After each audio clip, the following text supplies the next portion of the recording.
우리 함께 볼 말씀은 창세기 33장 5절부터 10절의 말씀입니다. 우리 5절부터 10절 말씀을 우리 합독하도록 하겠습니다. 에서가 눈을 들어 여인들과 자식들을 보고 묻되 너와 함께한 이들은 누구냐? 야곱이 이르되 하나님이 주의 종에게 은혜를 주신 자식들이니이다. 그때 유종들이 그의 자식들과 더불어 나와 절하고 레아도 그의 자식들과 더불어 나와 절하고 그 후에 요셉이 라헬과 더불어 나와 절하니 에서가 또 이르되 내가 만난 이 모든 때는 무슨 까닭이냐? 야곱이 이르되 내 주께 은혜를 입으려 함이니이다. 에서가 이르되 내 동생아 내게 있는 것이 족하니 내 소유는 내게 두라. 야곱이 이르되 그렇지 아니하나이다. 내가 형님의 눈앞에서 은혜를 입었사오면 청하건대 내 손에서 이 예물을 받으소서. 내가 형님의 얼굴을 배운즉 하나님의 얼굴을 본 것 같사오며 형님도 나를 기뻐하심이니이다. 아멘. 우리는 보통 배려라는 단어를 많이 씁니다. 배려는 최대한 상대방에게 맞춰서 이제 보통은 듣기 좋은 말을 하게 되어지죠. 근데 우리는 두 가지를 봐야 됩니다. 칭찬이라는 단어가 있고 아첨이라는 단어가 있죠. 칭찬이라는 단어는 좋은 의미입니다. 그러나 아첨이라는 것은 부정적 의미를 가지고 있죠. 결국은 그 말을 할 때 겉으로는 똑같아 보이거든요. 동기가 중요한 것입니다.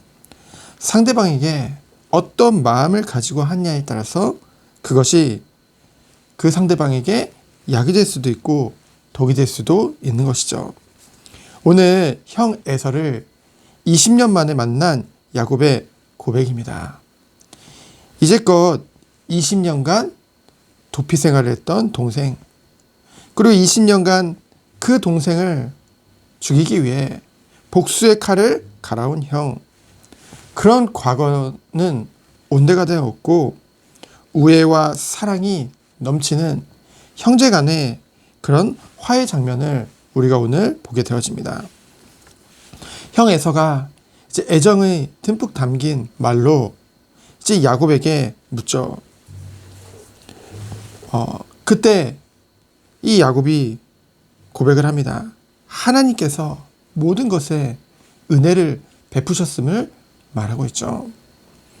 그리고 이제 그 외삼촌 라반의 집에서 이제 하나님이 허락하신 그런 이제 아내들과 그 자식들이 겸손히 나와서 예를 갖추고 인사를 하는 장면을 우리가 보게 되어집니다. 그때 에서가 질문을 하죠. 그 앞서서 보내온 이런 모든 짐승의 떼들은 뭐냐? 이것이 너와 나 사이에 무슨 관계가 있느냐?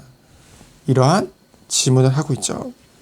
이미 400명의 장정을 건드렸다는 것은 대부호로 성장했다는 것을 말하는 것이죠.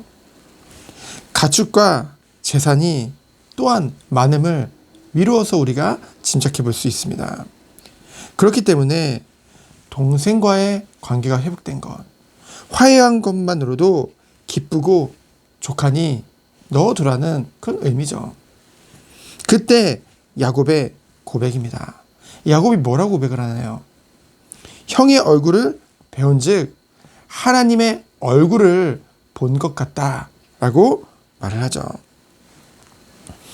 지금도 우리가 외모가 뛰어난 사람들을 봤을 때 뭐 천사 같다 얼굴이, 뭐 꽃과 같다 이렇게 좋은 것을 갖다가 얼굴에 비유하잖아요. 하나님과 같다는 것은 어찌 보면은 최고의 찬사죠. 얼핏 보면은 아첨하는 것 같아 보입니다. 하지만 아첨하는 것이 아니죠. 기분 좋으라고, 에서가 기분 좋으라고 이런 고백을 하는 것이 아니라는 것입니다. 자신의 과거의 잘못과 허물이 너무나도 많음에도 불구하고 형 에서의 우애와 애정과 사랑이 넘치는 자신을 향한 그 얼굴을 봤을 때 그것을 보고 있자니 그 안에서 모든 허물을 덮어주시고 모든 죄를 용서하시고 사랑으로 지금까지 인도하신 그 하나님의 은혜의 빛을 형 얼굴에서 봤음을 고백하는 거죠. 그리고 형 에서와의 만남은 곧 죽음이라는 그런 두려운 생각을 가지고 이제껏 살아왔는데 형과 만나고도 자신이 살아있다는 것, 그 자체로도 기쁨과 감격스러워서 그런 고백을 하게 되어진 것입니다. 이와 같이 우리는요, 어떤 상황 속에서도 하나님께서 우리에게 은혜로 베푸신 것들을 생각할 때 세상을 바라보고 사람을 바라보고 문제를 바라봤을 때 모든 것이 그것 때문에 내가 불행하고 그것 때문에 얼굴을 찡그리는 것이 아니라 아름답고 감사하고 감격할 수밖에 없다는 것이죠. 하나님이 내게 베푸신 그 은혜를 생각할 때 육신의 기준과 눈으로 뭔가 비교하는 것이 아니라 하나님께서 아낌없이, 그리고 하나님께서 차별 없이 내게 베푸신 그 사랑과 그 은혜를 생각할 때요, 우리 자신은요, 전적인 타락, 전적 무능, 전적 부패 가운데 내가 있었습니다. 그 어떤 의로움도 어떤 공로도 우리에게 없었다는 거죠. 우리는 너무나도 연약하고 죄악된 존재였습니다.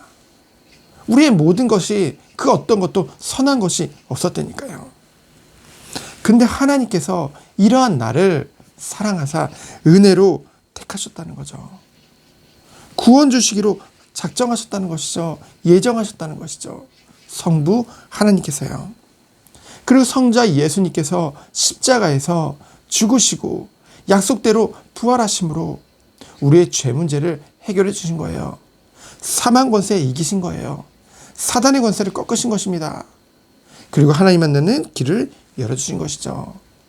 근데 하나님께서 우리에게 은혜로 믿음을 선물로 주셔서 그리스도를 믿음으로 하나님의 자녀가 된 우리에게 성령이 우리 안에 내주하시며 우리를 인도하신다고 약속하셨죠. 그래서 모든 것이 하나님의 언약대로 모든 것을 섭리하시는 그 완전한 구원의 축복 속에 우리가 있는 것입니다. 그것을 생각할 때, 그 모든 받은 은혜와 그 사랑을 생각할 때 우리는 어때요? 감사할 수밖에 없죠.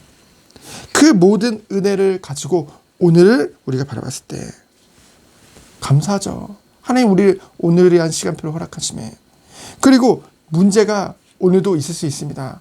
감사하죠. 모든 것이 하나님 섭리 속에 있기 때문에. 때로는 어려워 보이는 환경이 있을 수도 있습니다. 감사하죠. 우리를 어렵게 하는 사람도 있을 수 있습니다. 감사하죠. 왜요? 이 모든 것이 끝이 아니라 과정을 통해서 나를 연단하시고 더욱더 그리스도 안에서 하나님이 원하시는 그 깨끗한 그릇으로 장성한 자로 나아가는 그런 과정이기에 결국은 욥이 고백한 것과 같이 나의 길 오직 주가 아시나니 그가 나를 단련하신 후에 내가 순금같이 나아오리라. 그 은혜의 여정 속에 내가 있기 때문에, 그래서 우리들은 오늘도 내가 가는 모든 현장, 모든 사람들과의 만남을 통해서 그들에게 아첨하는 것이 아니라 진정으로 우리에게 이러한 넘치는 사랑과 그 은혜가 있기에 그들을 더욱더 사랑하고 배려하고 더욱더 그들에게 정말로 기쁜 말로 좋은 말로 그들을 살릴 수 있는 그런 축복이 우리 모든 성도님들에게 있기를 예수 그리스도 이름으로 축원드립니다. 시간 기도합니다. 하나님 감사합니다.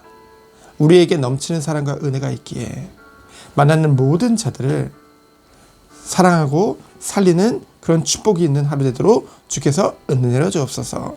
살아계신 예수 그리스도 이름으로 기도합니다. 아멘.